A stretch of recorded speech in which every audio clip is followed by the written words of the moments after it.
DGP రవిగుప్తాను కలిశారు BRS నాయకులు. BRS నేత శ్రీధర్ రెడ్డి హత్యకు కారణమైన అంతకులపై చర్యలు తీసుకోవాలని డీజీపీకి ఫిర్యాదు చేశారు. శ్రీధర్ రెడ్డి హత్యపై పోలీసులకు ఫిర్యాదు చేసినా పట్టించుకోలేదని బీఆర్ఎస్ ఎంపీ అభ్యర్థి ఆర్ఎస్ ప్రవీణ్ కుమార్ ఆరోపించారు. మంత్రి జూపల్లి కృష్ణారావు అనుచరులు ఈ హత్య చేశారని ఆరోపించారు. సీనియర్ నాయకులైన జూపల్లి చనిపోయిన వ్యక్తిపై నిందలు వేయటం సిగ్గుచేటు అని మండిపడ్డారు. కేసులో ప్రధాన నిందితుడైన కృష్ణప్రసాద్ జూపల్లి నివాసంలో ప్రెస్ మీట్ పెట్టినా పోలీసులు అతడిని ఎందుకు అదుపులోకి తీసుకోలేదని ధ్వజమెత్తారు.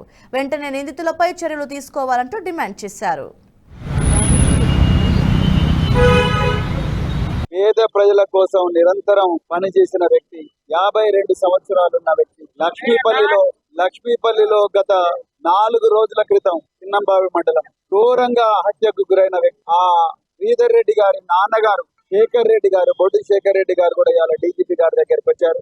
వారు డీజీపీ గారితో తన బాధ అంతా కూడా వెలబుచ్చుకున్నారు. మిత్రులారా, మీరు గమనించాలి, తెలంగాణ ప్రజలు కూడా గమనించాలి. హత్య జరిగి 4 రోజులైతుంది ఇప్పటి వరకు. హత్య జరిగిన రోజు ఉదయం శేఖర్ రెడ్డి గారు తన కొడుకు పోయిన దుఃఖంలో ఆయన పోలీసులకు కంప్లైంట్ ఇవ్వడం జరిగింది. ఏమని, నా కొడుకు మీద ఎలాంటి కేసులు లేవు, ఎలాంటి గ్రామంలో కక్షలు కార్పణ్యాలు లేవు, ఎలాంటి విద్వేషాలు లేవు, నా కొడుకు నిద్రపోతుంటే గొడ్డలతో నరికి చంపారు, నా కొడుకు హత్యకు కారణం జూపల్లి కృష్ణారావు మినిస్టర్ ఎక్సైజ్ వాళ్ళ మనుషులే అని చెప్పి కంప్లైంట్ ఇచ్చారు. కంప్లైంట్ ఇస్తే మరి స్థానిక చిన్నంబావి ఎస్ఐ గారు ఆ కంప్లైంట్ లో జూపల్లి కృష్ణారావు గారి పేరు తీసేయండి అని చెప్పి ఈయన బలవంతంగా ఆ పేరు తీసేయించి మిగతా వాళ్ళ పేరు రాశారు.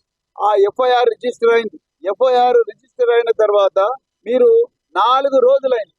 ఇది మామూలు స్వాభావిక మరణం కాదు, ఇది సహజ మరణం కాదు, ఇది ఒక ఘోరమైన హత్య, కోల్డ్ బ్లడెడ్ మర్డర్. సో ఈ హత్యలో 4 రోజులైన పోలీసులు మంత్రి జూపల్లి కృష్ణారావును గాని వాళ్ళ అనుచరులను గాని, లేకపోతే ఈ ఎఫ్ఐఆర్ లో ఉన్న ప్రధాన నిందితుడు కృష్ణప్రసాద్, అదే విధంగా 2వ ప్రధాన నిందితుడు మహేష్, మరి ఇతర అనుచరులు ఎవరైతే ఉన్నారో వాళ్ళను ఒక్కరిని కూడా పోలీస్ స్టేషన్ కు పిలిపించి ప్రశ్నించిన దాఖలాలు లేవు. మేము ఇంటరాగేషన్ అంటలేము, ప్రశ్నించిన దాఖలాలు కూడా లేవు. మేము 3rd డిగ్రీ పెట్టమనో టార్చర్ పెట్టమనో మేము అంటలేము.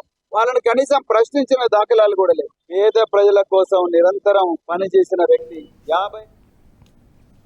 ఈ వీడియో మీకు నచ్చినట్టయితే లైక్ చేయండి, 10 మందికి షేర్ చేయండి. అలాగే కామెంట్ల రూపంలో మీ అభిప్రాయాలను మాతో పంచుకోండి. Nationalist hub group of channels ను సబ్స్క్రైబ్ చేసుకుని తెలుగునాట జాతీయవాద జర్నలిజాన్ని ప్రోత్సహించండి. ఈ వీడియో కింద ఉన్న బెల్ ఐకాన్ పై క్లిక్ చేయడం మర్చిపోవద్దు.